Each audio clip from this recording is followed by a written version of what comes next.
ni mambo ambayo tunakubaliana nayo katika chama. But let me add two things. One is that we saw the illegitimate government, illegitimate regime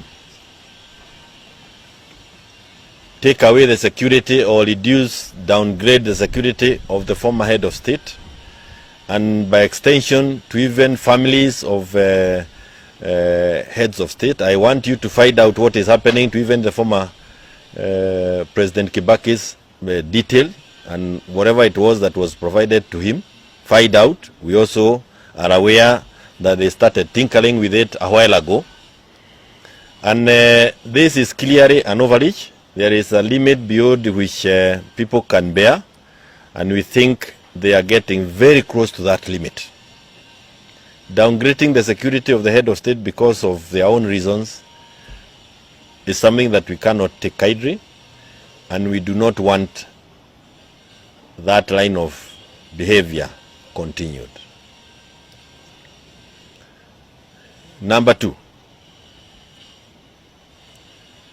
they must stop using the former head of state as part of their diversionary tactics.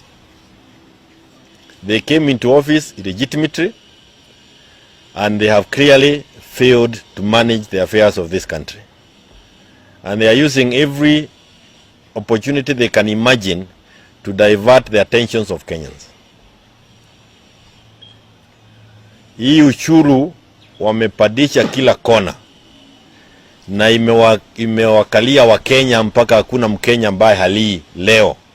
Iwe ulikuwa UDA, uko Azimio, uko chama kipi, hakuna Mkenya ambaye hasikii uchungu wa yale ambayo inafanywa na serikali hii.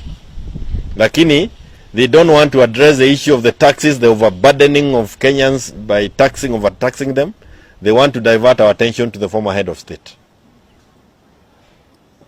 Kama wameongeza maji, hata wakati tulikuwa tunafanya campaign, hatukufikiria unaweza fikiria kuongeza maji. Ideally you should be providing water for free.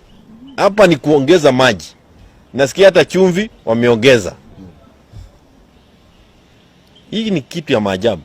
Unajua ukiiba, afadhali hata ukuwe na idea ya ile ulikuwa unataka kufanya na ukimaliza wizi. Sasa uliiba, hauna hata idea, una serikali, you are making it very difficult for us even to cope up with the difficulties that you are putting us under. But we are saying this, and this is why we belong to the People's Baraza. We are going to be part of it, because the injustice, the social injustice that Kenyans are being occasioned to is now beyond. Maisha ya kila siku yamezidi. I never imagined that people can withdraw matatus from the road. We have always complained about the matatu owners because they were the ones hiking the prices. This time, they can't even hike because there's nobody to pay any fare. So they're actually putting their matatus off the road. Young men are getting unemployed, the drivers, the touts are also getting unemployed. That kind of hardship is what UDA needs to concentrate on, unless on issues like withdrawing security hapa na pale. Hiyo mambo haina maana. And I think it is important that they continue paying attention to that. And especially hiyo maneno ya taxes. When you say that you want to tax, ati kwa sababu nilipatiwa chaba na mzee, you want to tax that. Unajua unaweza fikiria ni uhuru you are targeting. And Kenyans need to know, if there is anything you have ever received as a form of inheritance, kutoka kwa gukawa ya guka wako, hiyo ndio wanasema watapiga uchuru. And finally, with even all these heavy taxes, what do they have to show for it? What project in the country is being undertaken? Where is the money going? They are overtaxing us, and they have already overborrowed 509 billion. They have borrowed within the last 150 days. Na tena uchuru ndio huo tumekaliwa, na hakuna project hata moja tunaona. Unajua ile hatujauliza nani anaiba hizi pesa. That is our next phase. Nani anaiba hizi pesa? Kwa sababu zinaibiwa. Where is the money going?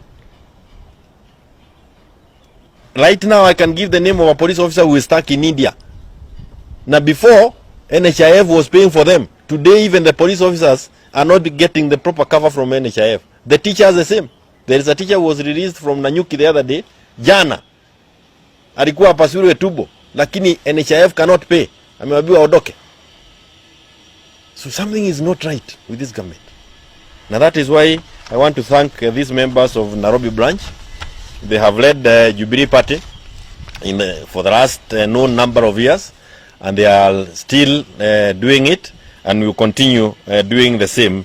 And as they have said, they are going to be part and parcel of the Azimio rallies. We in Jubilee are strong in Azimio, and we will continue being strong in Azimio. What Baba tells us to do, we will do. Yes. What Baba tells us to do, we will do. And we are very happy with him because he has already said that we are going to have the people's baraza and they will be peaceful. That is in line with our thinking also. We are going to be in those peaceful barazas to ensure that we push, not just for electoral justice, but this time, hata ile inatukera zaidi ni ile uchungu wa Kenya wako nayo, kuliko hata ile wizi walitufanyia kura. Asanteni sana, Mwenyezi Mungu awabariki, waendelee na kuongeza stima. Wacha tuendelee kupata shida. But can you just imagine, hii kitu tunaita rural electrification. Ililetwa na Kibaki, Uhuru akaipeleka bio. Until almost 80% of Kenyans are now connected. Tata wanatumia ile line ya stima iliwekwa kwa chochoo nyumbani, kwa ile nyumba ya udongo, anaitumia kukunywa damu ya huyo chochoo. Because they are using that line to tax the old people, the people who have nothing. Kwa hivyo ni kama mlija walipatiwa kuingia kwa manyumba ya kila Mkenya. Instead of helping them come out of poverty, we can't allow that. These services were not being brought for people to become poorer. They were meant to help our people. And we will be very, very, he asked for robust opposition. Tutampatia paka achoke. Na sioni akimaliza hii mkono.